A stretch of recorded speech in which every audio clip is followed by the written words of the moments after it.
Welcome to myFace, myStory, voices from the craniofacial community, with your host, Dina Zuckerberg. Hello, and welcome to myFace, myStory, voices from the craniofacial community.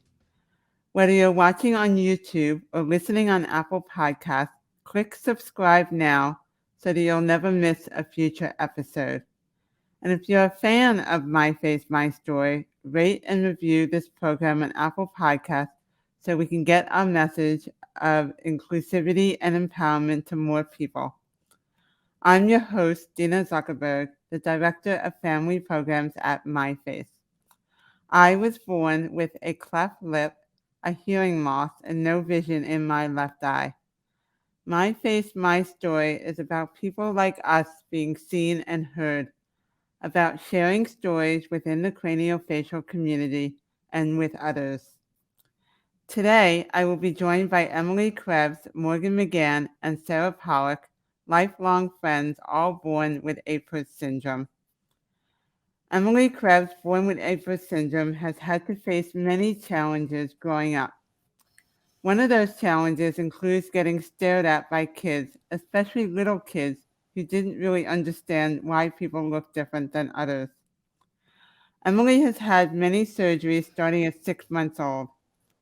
She currently works as a receptionist at an agency that provides services for adults and children with learning and developmental disabilities. When she is not working, she likes to hang out with friends and family and go for walks when it is nice out. She hopes to inspire more people with how far she has come and what she has gone through to get where she is now. Morgan McGahan just graduated from Georgia State University with a degree in special education with a concentration in language arts and a minor in reading. In addition to college, Morgan is a camp counselor for children and their siblings, which has a partnership with myFace. She has a passion to inspire people and be an advocate for the craniofacial community. Born with Apert syndrome, she has undergone many surgeries, which makes her look different. When Morgan is not studying or teaching, she loves to be outdoors, playing with her dog, Hannah, and wants to hopefully become an influencer one day. Sara Pollak earned her MBA with a concentration in marketing and communications from Endicott College in 2022. She is a recruiting specialist for the clinical services group at Barton Associates. Sara loves to connect with people and has the drive to create positive experiences for those lives she touches. Sara is no stranger to the medical profession. She has Apert syndrome and has had 31 major surgeries before the age of 20. As a teen, Sara struggled to overcome others' negative perceptions of her due to her physical differences of face, hands, and feet.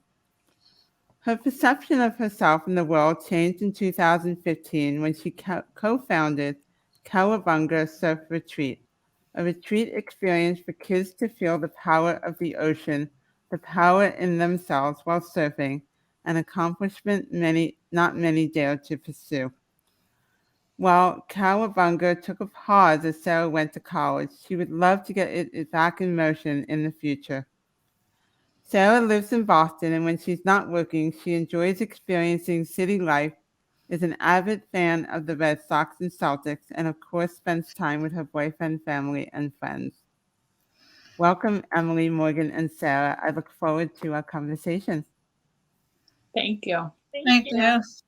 Yeah, so Sara, can you share with us what Apert syndrome is and how it impacts someone?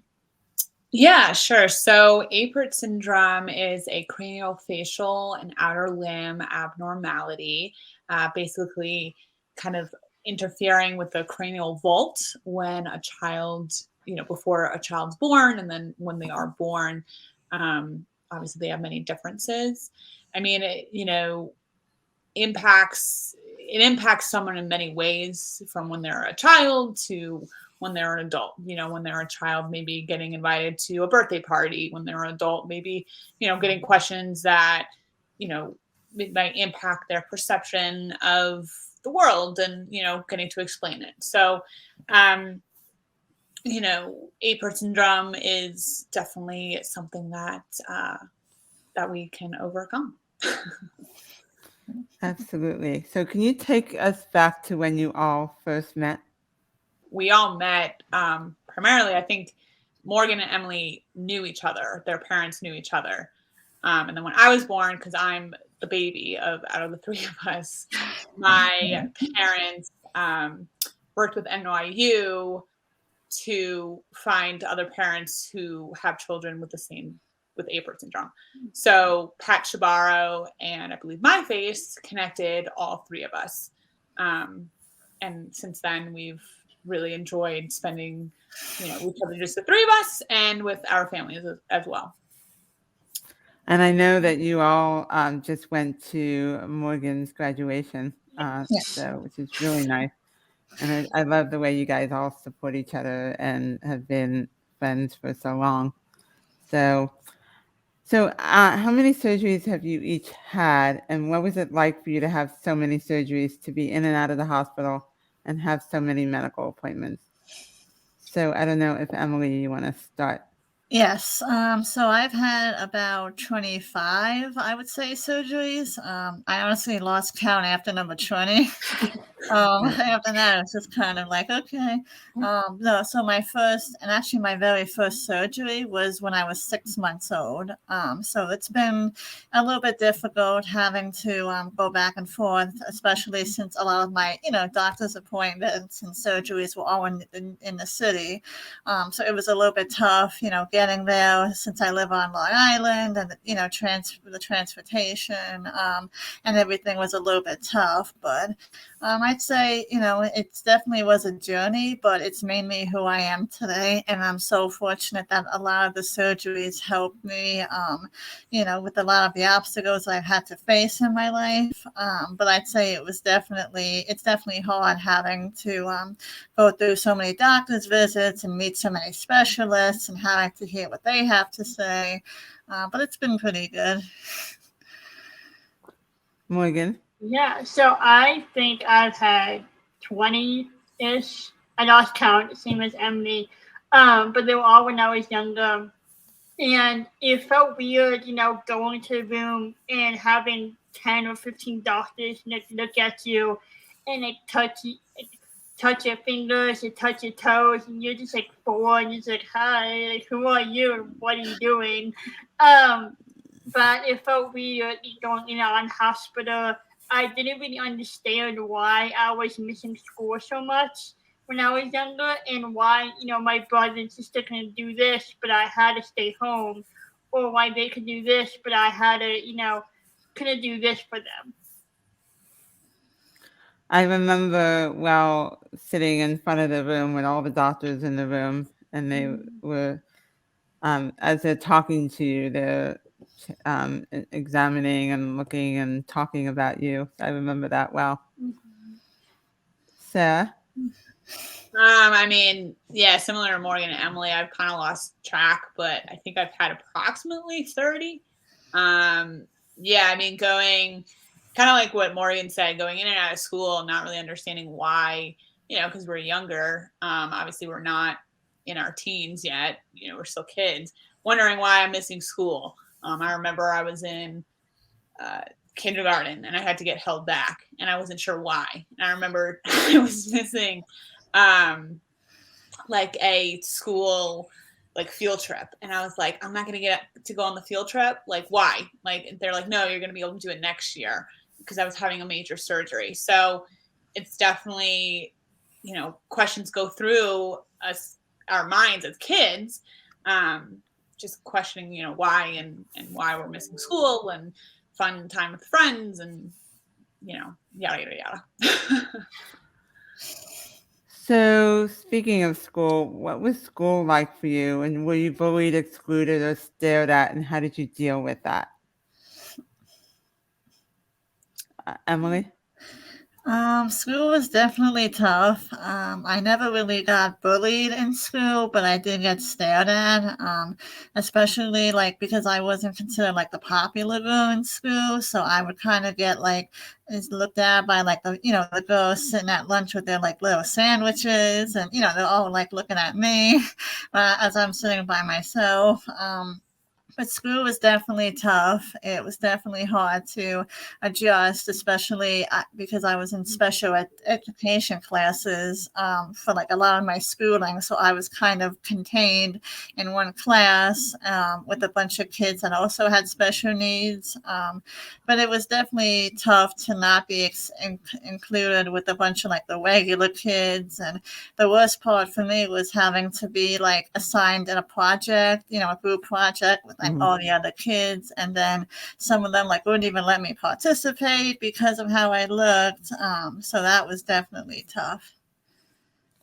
Yes, I remember those things too. Morgan? I got bullied a lot. I remember distinctly we had a writing assignment. And my fingers, writing is really hard for me. And I used a computer, and every other kid asked me, why does Morgan use a computer, but we have to handwrite it.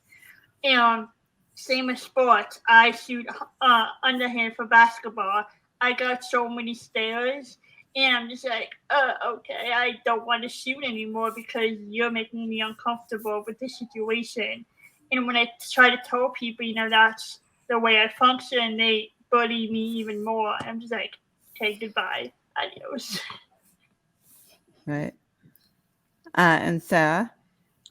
I mean, I definitely felt, invisible. I felt like kids weren't really receptive to what I was going through. And I didn't really understand either, like why kids were being mean or why I was getting stared at. Like, I just thought I was a regular kid. That's how I grew up. That's how my family, portrayed me. So I kind of just like ignored it in a sense. But at the same time, I was like, why am I not getting invited to so-and-so's birthday party? And so I would like have these conversations with my mom, and she'd be like, well, they don't understand. And they're, they're young kids. Their minds can't, engulf all this information. So, it definitely was hard. And I didn't know why I was in like special ed classes. I remember I was in the special ed English class, and I was like, well, why can't I be in this other English class with all the, other kids? So it definitely was hard for me just to understand why I was in different classes, why I wasn't getting invited to things as a young girl. Right. And I guess with regards to the academic, did any of you have an IEP or 504 plan in place? And did these provide sufficient support? Yeah. Yeah, I had when I was younger, but I went to high school with learning disability kids, so like no one had it. But when I was like younger, I did. Right. Yeah, I remember going to your school all those years ago. Yeah. Yeah. I went to public school, and I had an IEP, and I remember having, meetings with all of my teachers and my parents, like I think every month, discussing my IEP, my progression, and we would just have to like fight for services for me to be able to understand, because I have learning challenges too. So it was definitely like speed bumps along the way, but definitely got it and to where I need to be. So if you have siblings, what has that journey been like for them, seeing you grow up with Apert syndrome? And I know, Morgan, you are one of triplets? Yeah, so I'll go ahead and start, I guess. So I'm a triplet, and then I have an older sister who's 3 years older than us. And it's, they are kind of the protectors of me. They want to protect me. And like, if, let's say a kid's making fun of me, they will go and, not be mean, but like stand up for me without me even knowing. and they are such angels, even though I get on the nerves sometimes, but I love them. But they are just, it's different. They don't see me as a person with Apert syndrome, which they just see me as their sister, which I think it's really necessary. When people ask them, oh, who's your sister? And they're like, oh, Morgan and Katie. They don't say, oh, Morgan, the one with Apert syndrome. Or they just say my name. And just to have them say, like, I am a human. Like, just because I have Apert doesn't defeat my humanness. Yeah, I have an older brother. He's 5 years older than me. And he was kind of like what Morgan said. He was always my protector. He always challenged me. Like if he was like, we used to ride ATVs as kids. I always did the things that he did. I got a BB gun when I was younger. I did all the I don't know, tomboyish things because I had a brother. So he would always challenge me, always push me to the next, height, next level, and would never lower the bar just because I had a disability. He was like, you're in the real world. There's nothing, he was like, you're fine. Like, you go. Right. Like, let's, be competitive and stuff with me. So it definitely, I think, helped me with my self-esteem, with my perception of myself. So I think it's good to kind of have those competitive traits in siblings too. See, I just got to say it's a little bit different for me growing up because I have a brother too, except he's 3 years older than me. But he was a little bit of opposite of Sarah's brother, where he kind of, especially like in his teen years, he kind of didn't want to be around me that much. Mm-hmm. He kind of just wanted to do his own thing and wanted to hang out with his friends and kind of didn't really care that like I was his sister in a way. Not that like he didn't care, but like he didn't really want to be like, supportive of me. And I guess it took, time for him to mature and stuff. And, he would always like go out with his friends and my parents would always say, well, why don't you take your sister? And he'd be like, why? Like it was kind of hard for him to understand growing up that I was his sister and he had to like, deal with it because that's just how it goes. But now we have a totally great relationship. I think it's even gotten better now that he moved out of the house and stuff. But, I think it definitely changed over time. It took a lot of, maturity and time for him and stuff. But now we're like best friends. So it's nice. Nice. Yeah, I mean, I think, just to jump in, I think, growing up, my parents, and I'm sure, all of our parents, because we needed so much attention with surgeries, with going to doctor's appointments, our siblings might have felt that they weren't getting enough attention. So I think that might have caused some tension or whatever in relationships. So I think all of our parents tried to make it, apparent that they're also supported and loved and they get attention too. I remember my parents used to take my brother out for special events, special treats, just him, not with me. Right. So I get it. So, I mean, same thing with Emily, with my brother, my brother always kind of had a little bit of tension. But it is what it is, I guess. So, Sarah, can you tell us about how you got involved in surfing and what led you to start Cowabunga Surf Retreat? Yes. So I watched a movie called The Endless Summer. And for some reason it clicked that if these men can surf and can travel the world surfing, why can't I? I have a love for the ocean. I've always have. Always the first one on the water. And they're just standing on a board. It can't be that hard. So I spent hours upon hours after school in my room, learning about surfing, learning about everything I had to know. And through some serendipitous events, my grandmother lived in North Carolina, right on the beach. So we used to go to Surf City, North Carolina, a lot to go to the beach. So we were coming back home. We met up serendipitously with a surf instructor, and he said, go learn we'll teach you how to surf. So let's go. So the next day we went, and it took 3 days of surfing instruction and practices for me to get up on a board and ride a wave. So it wasn't as easy as I thought. Right. But that last ride that I had on the third day, and that actually day was our last day in North Carolina, was, because I live in Connecticut, was the longest ride I ever had. And my mom took a video of it, and she screamed Cowabunga. Oh, And that wow. means like radical, like so cool. So skip forward a few months.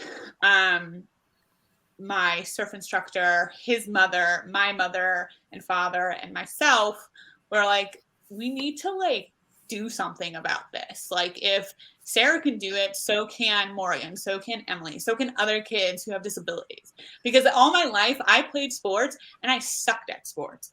And I finally found something that I was passionate about. I knew myself I could do with practice and determination, and other kids could do too who have disabilities. I find that I don't like to be left out of things. So therefore, I didn't want other kids who had disabilities who felt left out because they didn't get invited to so-and-so's birthday party or Right. whatever. I didn't want them to, I wanted them to feel the power of the ocean, the power in themselves. So that kind of led to this whole, Cowabunga Surf Retreat igniting camp. So that's how it kind of unfolded and it came to be. I love that. And so, Emily and Morgan, I know you attended the camp. What was it like for you? And did you get up on the surfboard? And what was that like for you? So I had my past experiences, and the surf instructors at Surf City helped me.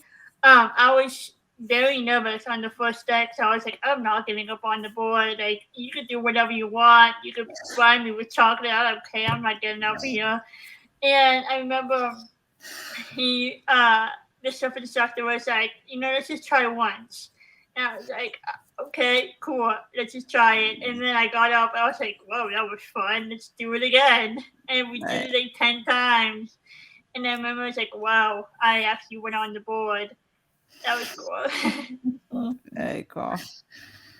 Emily? Yes, I think the same as Morgan. I was definitely nervous the first day. I think I blamed the milk that I got like a stomach ache or something from the cereal I had for breakfast. I was like, maybe it's the milk, but I don't feel okay. So eventually, with a lot of, I think, coaching, especially instructors, they were like, you can do it, let's try it. If you don't like it, you can sit on the beach. But, I got up on the board. I think I only lasted like 3 seconds, maybe 2, until I tumbled over and fell. But it was an amazing feeling. It was definitely worthwhile, and I can't wait to do it again soon. Hopefully soon. Yeah. Yeah. Do you hope to do it again at some point? Oh yeah, I mean, absolutely. I would love to make it into like a full throttled experience, because we only did it for a week for 2 summers. So the summer of 2015 and the summer of 2016. And then I graduated high school and went off to college. So yeah, I would love to. We had, I think, like 5 campers come each time. Emily, Morgan, and then 2 other gals. And I would love to, make it bigger, make it a whole thing, whole kit and caboodle type of That would be amazing. Yeah. Working on it. Okay. So what would you like to say to parents and families who may be just starting their journey with Apert syndrome? what advice would you give them, or what wisdom would you give them? I would just say, like, take a deep breath. Like, it's going to be okay. There's wonderful doctors at NYU and, all over the country who do amazing work, and like, it's going to be okay. Like, advocate for your child, push them to do things, push them to dream dreams and reach their goals, and they're going to be fine. It's going to be okay. Piggybacking off what Sarah said, and also find your community. Find people who, are not the same age as your child. Find people who are a little bit older or a little bit younger. Like, find a mixed media so you can go to them and they can go to you and be like, oh, my child is older now. How, my child's now 7. How would he react to this situation? And stay in touch. Join a Facebook group. I know that is like really over generation people, but join a Facebook group. Right. Right, and also just don't be afraid if like you're in the mall or you're in like a park or any type of social area. Don't be like afraid and come out like as a mama bear if somebody is staring at your child, because it's going to happen. And 9 times out of 10, I found too that, with that experience, the parents aren't really teaching them. You don't know exactly how to teach their kids, and that it's not okay to stare. So just be mindful that it's going to happen, and your child is going to get looks and stuff. But it's okay, because it's a learning experience, and everybody needs to learn and have the education that they should have about people with disabilities, and that not everybody looks the same. Absolutely. I do think education is important, and I do believe, yes, advocating for your child is really important, but also giving them the skills they need to advocate for themselves. So what advice would you, or what's the one wish or piece of advice you would give someone with Apert syndrome or any facial difference, so the individual has the difference? And I think for me, the type of advice that I would give is just to stay strong. If you're having like a tough day or you're having like a not so great day, just always remember that you're valuable and that you are worth, so much more than you give yourself credit for. So I would just say, keep moving forward, keep pushing through the tough days, because you are going to get tough days. But just remember like what you made of and how far you've come, and just how much strength that you have to persevere through anything, whether it's at school, whether it's family, whether it's out in the community, that you just have to keep pushing yourself, and things will get better. Absolutely. Yeah, I mean, I think, be yourself, be your true self. Don't let others' negativity or negative words really put you down. You have the power to like kind of to push that away. So don't take that power that you have inside of you and really grasp it and ignite it. Do your passion, follow your passion. If your passion's dancing, music, sports, whatever it may be, do it. Like, there's no one stopping you but you. So, why should other people's negativity hinder what you want to do in your life? Doesn't make any sense. So just do Right. it. I like that advice. So who has been your greatest support or advocate in your life? I mean, I would say my parents, my brother, definitely in school meetings, in classroom settings. I remember my dad in kindergarten used to come in to the classroom for like show and tell, and he would do this like monkey impression, and everybody loved it. And I think that's kind of what helps me kind of get along and get included with other kids. So definitely my parents pushing me to follow my dreams, not hindering me from doing something. I like adventure, so they kind of let me do that. Yeah, I also think my parents also, just because, I have that great relationship with them, and I could go to them, and they know when I'm upset. They know when I'm angry. They know when I'm mad. But also my triplet sister Katie, just because we're kind of the same age, like by 15 seconds, but that's counting. But just to have her, and I could text her anytime, and just because like we kind of go through life together, even though we're many miles apart. And she always gives the best advice, and she tells me when I want to hear, rather than when like sugarcoating it and like, oh, Morgan, it's okay. And no, Morgan, it's not okay. Like, you better do something about it, or no one else is going to do it for you. Like, yeah, you go tell Katie, you do that. And Emily? Yes, definitely. I'd say my brother now, especially. He definitely has now, that he's older, definitely has my back now, just like my parents do.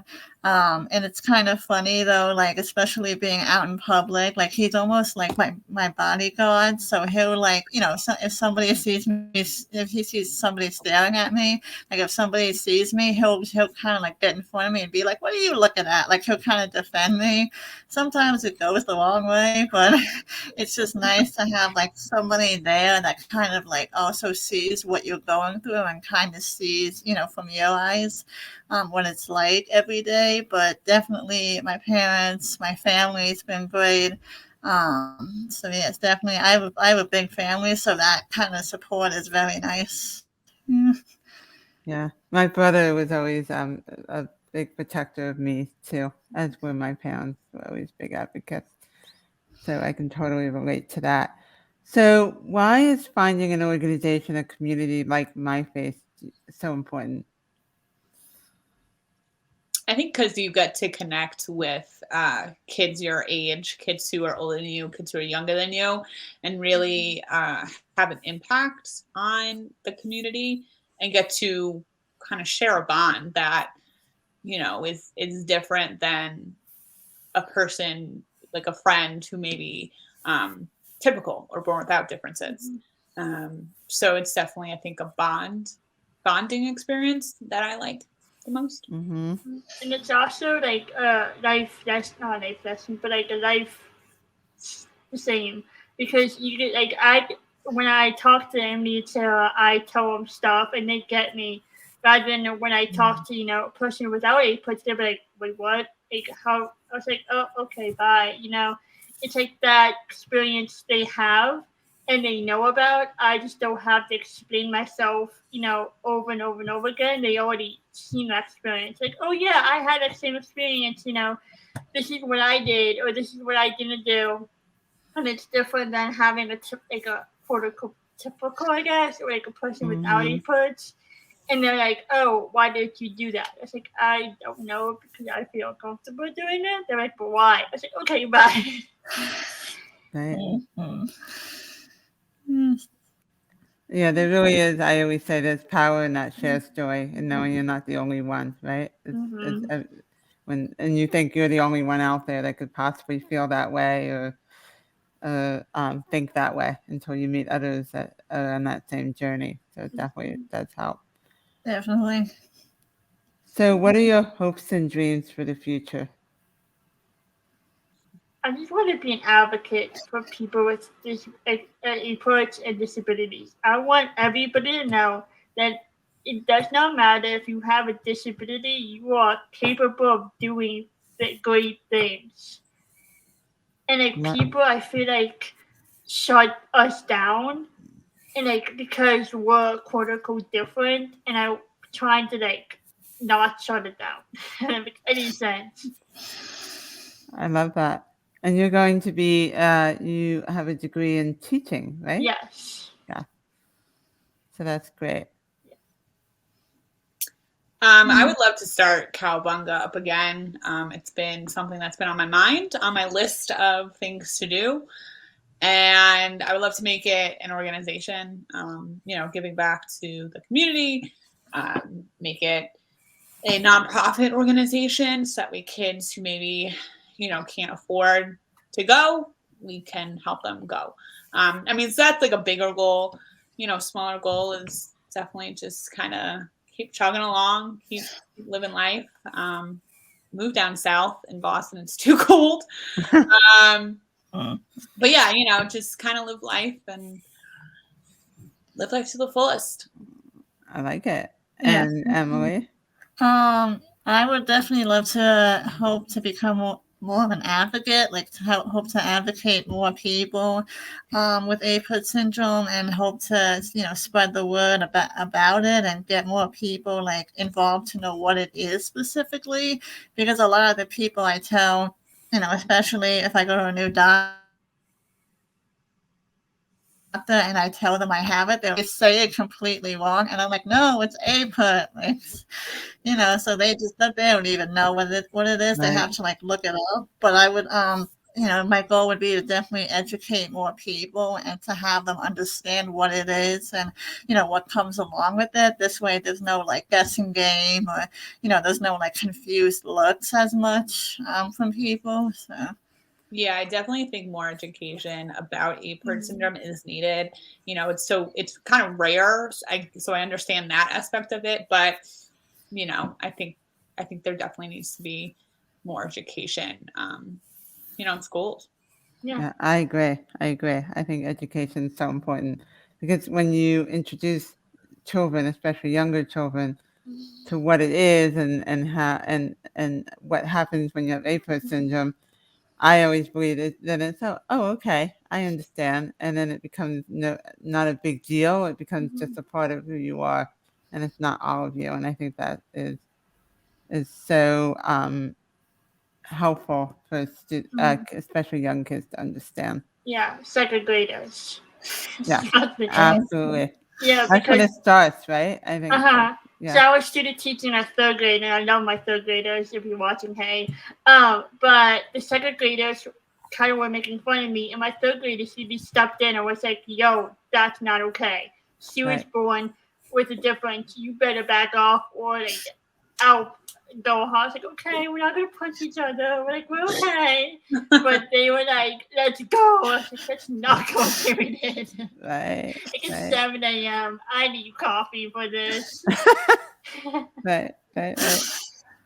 Well, thank you all for this great conversation and for sharing your journey. And I can't wait to see what the future holds for all of you. So, and as Maya Angelou said, one isn't necessarily born with courage, but one is born with potential. Without courage, we cannot practice any other virtue with consistency. We can't be kind, true, merciful, generous, or honest. And I believe you all exemplify courage, and I look forward to following your journey in friendship for years to come. So thank you. Thank you. Thank you. Emily, Morgan, and Sara are such an important and inspiration to me and everyone they meet. Everyone has a story, and I am hopeful that by sharing stories like theirs, we can create a kinder world. For more than 70 years, myFace has been dedicated to changing the faces and transforming the lives of children and adults with facial differences by providing access to holistic, comprehensive care, education, resources, and support that pave the way for better outcomes. To learn more, please visit myface.org. If you would like to learn more about the myFace support groups so that you can connect with others in the craniofacial community, please visit myface.org/online-groups. Be sure to subscribe to myFace, myStory on your favorite podcast app and on YouTube to get notified of our next episode. If you'd like to receive email reminders of new episodes, sign up at myface.org/mystory. That's myface.org/mystory. Thank you for joining us for this episode of myFace, myStory. Remember, it takes courage to share your story, so be brave and speak out.